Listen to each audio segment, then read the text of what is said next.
Yo, what's going on YouTube? Nassif here from Click. And as you guys can see, we are back here again in the 2023 Acura Integra. Again, this is more so just of a bit of a test video, just to sort of, I've got a phone mount here, suction cupped onto the windscreen, and I'm using the iPhone 14 Pro Max to record. I'm testing out the action mode here on the iPhone 14 Pro Max, so hopefully with the shakes in the road and the vibrations from the exhaust and stuff like that, the camera is able to kind of sort that out for us, so it doesn't look too shaky on the sort of in post edit and when it gets posted to the internet. In terms of topics for today, one really just main topic I wanted to discuss and kind of go through with you guys regarding the dashboard lights that I got not too long ago, but we'll get into that a little bit later. What I am going to do is we'll drive around a little bit in this point of view, just sort of, I guess I'll be quiet or whatever. I don't know what we're going to be doing, because I kind of want to talk mostly with the POV camera, so I will switch that over and get the camera mounted to my head and we'll chat a little bit there. This view is more so just to kind of test out the view itself, make sure that it is functional and worth even using. Again, like I said earlier, the phone is mounted onto a sort of a suction cup mount onto the windscreen, and so with that being said, I do see here it is a little bit shaky and stuttery, and so hopefully when I go to throw this video together, it doesn't sort of reflect that. Hopefully the OIS can take care of that. Action mode, I've never used it on the iPhone 14, so we'll see how that goes today. Hopefully it's super stable and looks like the phone is on a gimbal or tripod or something, but we'll see what that is. Hopefully the audio is all right as well.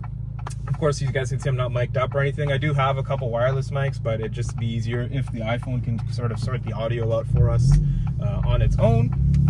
Generally speaking, based on the last video, I have a feeling that this is going to turn out all right. I don't think that we'll have any issues with the video quality or the audio quality, but we'll see what happens and we'll kind of go from there.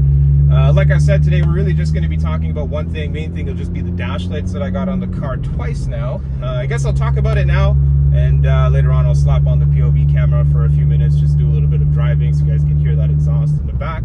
Because I know last video I posted, I kind of talked a little bit too much and didn't give you guys much time to listen to the audio and sort of get a feel for how the exhaust sounds on sort of normal driving conditions. So anyway, while we're driving here, while I have the camera set up, and since we're on the topic, we'll talk a little bit about the dash lights that I got. So the car's got just under 10,000 kilometers on it overall, about 9,800 kilometers. First oil change was done at 4,000 kilometers. Otherwise, maintenance-wise, haven't done anything else. It is due for its next oil change very shortly. But in terms of the issue I was having, so essentially just one night after the exhaust was installed, a couple nights afterwards, I was obviously driving around a little bit like a goon, and for some reason, not really sure what the issue was, just was in third gear, gave it a little bit of gas. It was probably at about 5,000 RPM, something like that, and all the dash lights decided to light up, unfortunately. Not really sure what caused it, because when I came home, so essentially what happened, the whole dash lit up, all of the systems were saying failure, this is not working, brake assist not working, rev match isn't working, sort of typical freak out from a Honda when you get a dash light or it throws a code.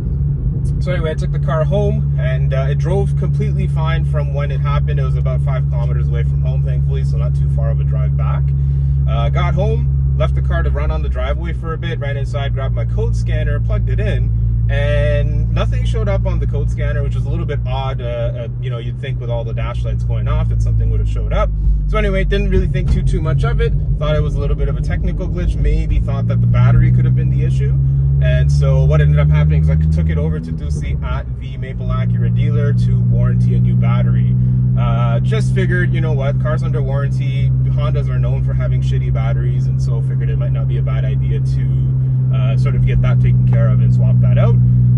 With the battery being swapped, so we noticed that and again, I'm not a mechanic, so I don't really know too much about the batteries, but essentially from what Lucy was explaining to me is the battery that was installed at the factory had a lower cold amp start or cold crank amperage or something like that.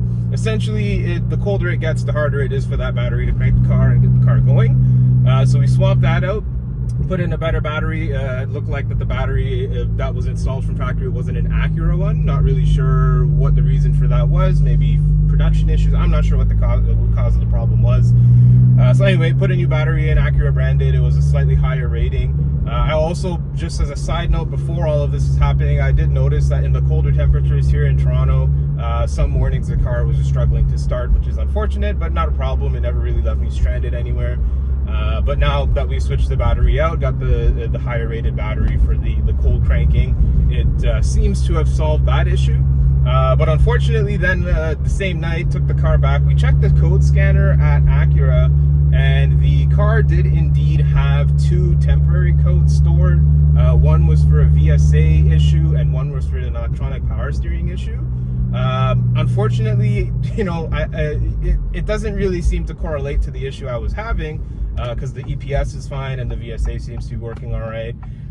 So anyway, didn't really think too much of it. We thought that it was just a battery glitch, and you know, maybe the battery was acting up. Got that sorted out with the warranty, and now we don't have that issue anymore. So we thought, the same night, took the car out for a drive, thought I'd get a little bit spirited, put my foot down from 3rd gear, and the same thing happened again. Dash lit up, not really sure what the issue was. There was no code again. I came home, turned the car off, turned it back on, and it was all back to normal. So we're not really sure exactly what the issue is at this point in time. I did some reading and research in the forums and to see if anyone else was having similar issues, and came across a few things that might be notable for, or something to note for anyone who owns the 2023 Integra, for anyone who has a 2022 Civic Si. Unfortunately, these cars seem to be having quite a few issues. Apparently, quite a few Civics have come back for issues such as head gasket issues, valve cover issues. There's evap system issues where the fuel filler neck will break and the car freaks out because of that. And the downside to that specific issue is that all the parts are apparently on back order for quite some time. Acura and Honda have said that the cars are okay to drive if you are experiencing these issues. But I guess obviously the best recommendation would be to not drive too spirited or too aggressively. Just sort of take care of the car while the parts are on back order. So that's sort of the case that I'm in right now. We haven't really confirmed exactly what the issue is, but that being said, in my research on the forums, I did find a fellow, I think it was a fellow Integra owner in the States, who had mentioned that he had exactly the same 2 codes that I had, and it ended up being the VSA modulator, which according to, I think, sort of what he has told me, and if I understood it correctly, essentially just modulates the braking for the car. So if there's an electrical issue with the VSA modulator, that will be taken care of next week, as I am taking the car in for both service, brake upgrades, which I'll get into maybe in another video, and while we're sort of under there taking care of all that, I'll get Ducey to warranty the VSA modulator, and we'll get that installed and taken care of on my side. So that's pretty much it for the code. I mean, you know, I haven't really gotten the car up into the RPMs too aggressively since the code has come up, since the issue came up, mostly because just in the offshoot chance that it's head gasket issues, I don't want to put the car in a situation where it strands me in the middle of nowhere. Obviously that would not be best case scenario and probably wouldn't be the best thing for me. So it'd be nice to avoid that. That being said, next Thursday when I do go for the parts and servicing, I will get Ducey to take the car out for a little bit of a drive. I'll get him to put the car through its paces just to make sure that it is running smooth, and that we have located the issue with it being the VSA modulator. And once that's taken care of, then I guess we can kind of get back to driving the car around like a goon. But unfortunately at this point in time, we are kind of prone or stuck kind of just driving relatively normal, like a normal human being. But it is what it is. Such is the case with a new generation and a new platform. It is a little bit frustrating. Again, like I mentioned in the last video, it is frustrating to have these kinds of issues happening on an expensive car, one from Acura as well. So it's like, you know, you're coming from an Acura, you're going into an Acura, and you're running into these issues if you're a first-time owner, especially with the Integra name. You know, it might not be the best experience for some. Unfortunately, that is sort of what it is. You know, you can't really get around it. These electronic, you know, glitches and niggles and stuff, there's not really much you can do. You kind of just have to suck it up and deal with it. Such is the case with these new cars these days, all of them running on electronics, and you know, it's very easy for something to go wrong or something to just not work. The upside is that Acura's warranty for us here in Canada, I'm not sure if it varies in the States, but the warranty is 4 years and 80,000 kilometers. So I will 100% obviously be using that warranty and taking advantage of that.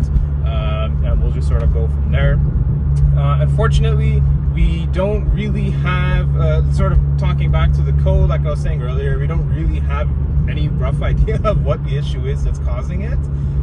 Because with these cars, I've noticed that, you know, you might have one issue that's, you know, maybe engine related or something else, and it throws the codes for something completely unrelated or completely not relevant to what the problem is.